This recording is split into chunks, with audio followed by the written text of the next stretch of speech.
और आप देख रहे हैं सच में दिल्ली में जल संकट शुरू हो चुका है। दिल्ली की जो महिला है आम आदमी पार्टी से आतिशी जी ने गाइडलाइन जारी कर दी है कि आप अगर दिल्ली में जल का गलत इस्तेमाल करते हैं तो आपका 2000 रुपये का जुर्माना होगा। जैसे ही आपने देखे बहुत सारे सर्विस सेंटर है, बाइक धोते रहते हैं, गाड़ियाँ धोते रहते हैं और आपकी अगर पानी में टंकी का पानी ओवरफ्लो होता है तो आप कभी चालान कर सकता है। आज की खबर देखना आपके लिए बहुत आवश्यक है। और दोस्तों हमारा सवाल ये बनता है कि चौथे पांचवें माले दिल्ली में बिल्डिंग बनी हुई है, सभी ज़्यादा बिल्डिंग बनी हुई है, अगर उनकी बिल्डिंग का पानी ओवरफ्लो होगा तो कैसे वो चालान काटेंगे। और जो लोग सर्विस सेंटर पे गाड़ियाँ धोते हैं वो तो अभी भी जारी है। दिल्ली की सरकार हमेशा जिम्मेदारी तो लेती नहीं और अपनी जिम्मेदारी से पल्ला झाड़ती रहती है। चलिए आज की जो खबर है वो हम आपको बता दें कि आज यहाँ आने का हमारा क्या उद्देश्य था। दिल्ली में जल संकट, पूरी दिल्ली में अगर जल संकट हो, अगर पानी ना हो, लेकिन जहाँ हम आपको लेकर आए हैं यहाँ हमेशा 24 घंटे 12 महीने 365 दिन पानी होता है। कुछ नौजवान युवक यहाँ नहा भी रहे, उनसे भी चर्चा करें। लेकिन यहाँ की मैं खासियत बता दूँ कि ये जो पानी है फिलहाल बहुत ठंडा पानी है और सर्दियों में गुनगुना पानी आता है। आइए इसकी जानकारी आज आपको बताते हैं कि कहाँ से पानी आता है, कितने वर्षों से ये पानी आता है। और इस क्षेत्र को कहते हैं पहाड़ी। हिंदूराव हॉस्पिटल के पास है, तीसहरी के पास है, इधर से भैरव मंदिर है, इधर से बर्फ खाना है और ये वार्ड नंबर 13 पड़ता है। आइए कुछ लोगों से चर्चा करते हैं पानी में वो कैसे आनंद ले रहे हैं। 50 डिग्री के टेम्परेचर में यहाँ नहाकर कैसा महसूस। और पानी जो है बिल्कुल शीतल है और ये देखिए पानी है और बीच में जो है शिवलिंग रखा हुआ है, इसके चारों तरफ इसको बोलते हैं शिवकुंड। और यहाँ पर बैठकर आप यहाँ बैठकर स्नान करना होगा, खड़े होकर आप स्नान नहीं कर सकते। यहाँ पे कुछ मर्यादाएं बनी हुई है और सुबह जो है कुछ बुजुर्ग आते हैं और दिन में जो है यहाँ नौजवान युवक नहा रहे हैं। 50 डिग्री से ऊपर टेम्परेचर है। अब हम इन नौजवानों से बात करते हैं कि इस शीतल जल में नहाकर वो कैसा महसूस करते हैं। और जहाँ दिल्ली में एक नई गाइडलाइन जारी हुई है उस विषय पर प्लस से अब टेम्परेचर जा चुका है। एक नौजवान युवक हमारे साथ नहा रहा है, ये उससे पूछते हैं कि शीतल जल में नहाकर वो क्या महसूस करता है और दिल्ली की नई जो गाइडलाइन आई है उस पर वो अपने क्या विचार रखता है। क्या नाम है दोस्त आपका? मेरा नाम पीयूष है। कहाँ रहते हो? मैं आपका पीछे दिल्ली सब्जी मंडी की तरफ। सब्जी मंडी। अच्छा आप रोज आते हैं यहाँ पर? हाँ जी रोज आते हैं।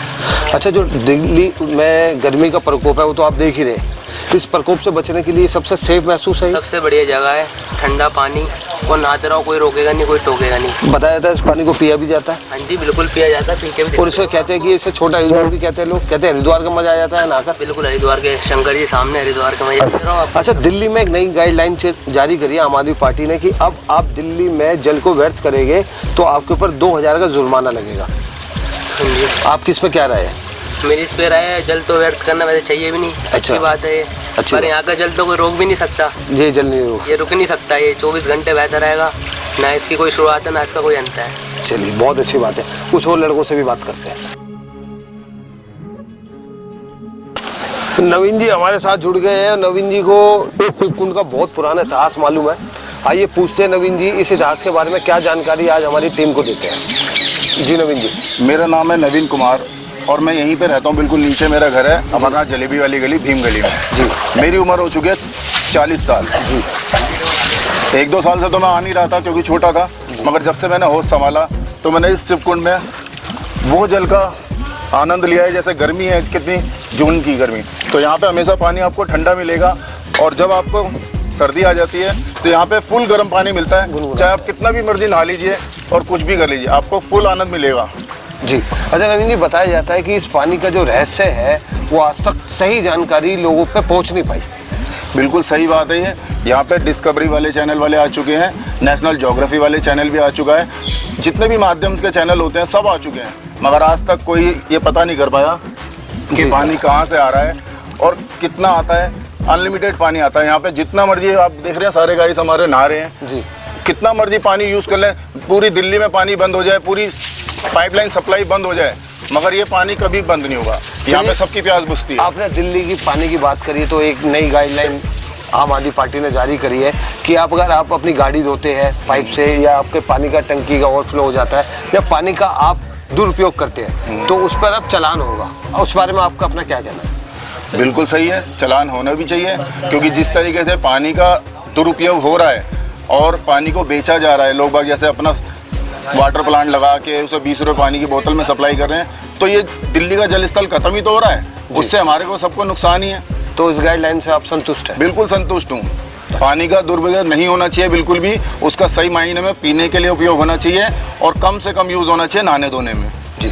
अच्छा नवीन जी, बताया जाता है कि इस पानी की जो गरिमा है इसको पिया भी जाता है और जो आसपास जब कोई मौत हो जाती है तो महिलाएं भी यहाँ आकर स्नान करती है, इस बात में सच्चाई है? बिल्कुल सर, हम इस बात में बिल्कुल सच्चाई है, क्योंकि हमारे यहाँ भी हमारे खानदान बहुत बड़ा है। कभी किसी बूढ़े बुजुर्ग का देहांत भी हो जाता है तो यहीं पे टेंट लगा देते हैं चारों तरफ से और फिर अपना महिला स्नान करके चली जाए। अच्छा, लेकिन नवीन जी एक कड़वी बात मैं आपसे करना चाहूँगा, यहाँ का वातावरण तो बड़ा अच्छा है, लेकिन यहाँ से हम 4 कदम की दूरी पे जाते हैं तो नौजवान युवक जो हमारे देश की युवा पीढ़ी है, या तो वो किसी नशे की आदी है या वो किसी और धूम्रपान या शराब का सेवन करिए, ये भी एक चिंता का विषय नहीं है? और क्या यहाँ का माहौल इस पर मतलब रोशनी डालनी चाहिए नहीं डालनी चाहिए, क्या लगता है?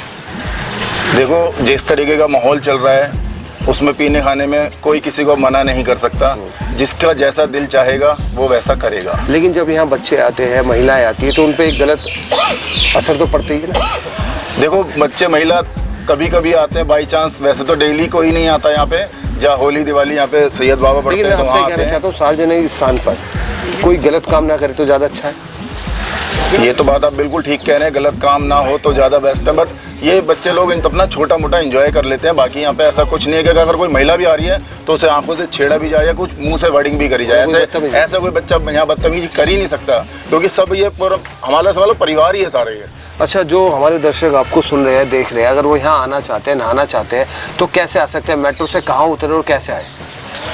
अगर कोई दिल्ली से जैसे बाईपास से आ रहा है या कहीं से भी आ रहा है जहांगीरपुरी, तो आपको ये मेट्रो पुलबंगस पड़ता है, बर्फ खाने के पास है मेट्रो पुलबंगस। 30 हज़ारी भी उतर सकते हैं? 30 हज़ारी भी उतर सकते हैं, मगर वो थोड़ा दूर पड़ेगा। आप पुलबंगस उतरिए, वहाँ से सीधा रास्ता इंदिरा हाउस की चढ़ाई चढ़ता है, वहाँ से आप अंदर से किसी से पूछेंगे शिवकुंड कहाँ है तो बच्चा आपको लाके यहाँ पे छोड़ देगा। अच्छा, बताया जाता है कि इस पानी की खासियत ऐसी है कि आपके एलर्जी है, कोई कुष्ठ रोग है, उसमें भी ये बड़ा असरदार है, इसमें सच्चाई है? बिल्कुल सच्चाई है जी, इसमें बहुत ज़्यादा है। किसी के दाग हो, फुंसी हो, कुछ भी हो, यहाँ तक कि जैसे बाइक से बंदा घिसट के चोट लग जाती है ना, अगर उसमें भी वो आके नहा लेगा तो वो चोट अपने आप खुश्क होना शुरू हो जाती है। कोई ना कोई वरदान है इस पानी? हाँ जी, हाँ जी, ये इसलिए शिवकुंड कहा जाता है, इसलिए शिवलिंग बनाई गई है। चलिए, कुछ कहना चाहेंगे मीडिया के माध्यम से, सच की रफ्तार से संदेश देना चाहेंगे? मैं ये कहना चाहूँगा कि मैं यहाँ पे, मेरा चैनल है, ये देखिए, थोड़ा करीब से दिखा देंगे तो ज़्यादा बेटर रहेगा।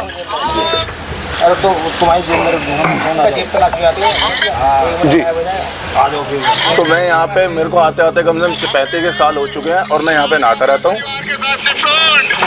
कभी मैं परिवार के साथ आता हूँ, कभी दोस्तों के साथ आता हूँ और यहाँ पे फुल अपना नहाने का पूरा आनंद उठाता हूँ। और मेरे चैनल का नाम है इंस्टाग्राम पे नवीन 209, आप फॉलो भी कर सकते हैं और भाई को लाइक भी कर सकते हैं। चलिए, नवीन जी ने बड़ी ऐतिहासिक बातें बताई। अगर आपकी कुष्ठ रोग है, एलर्जी है तो यहाँ आप आइए, नहाइए, उसमें आपको आराम होगा। और इन्होंने ये भी साबित कर दिया, जो दिल्ली की गाइडलाइन जारी हुई है आम आदमी पार्टी की, उससे वो संतुष्ट है। आइए कुछ और लोगों से भी चर्चा करने की कोशिश करते हैं कि नौजवान युवक और आम आदमी पार्टी की इस गाइडलाइन से और इस वातावरण में क्या संदेश देना चाहता है।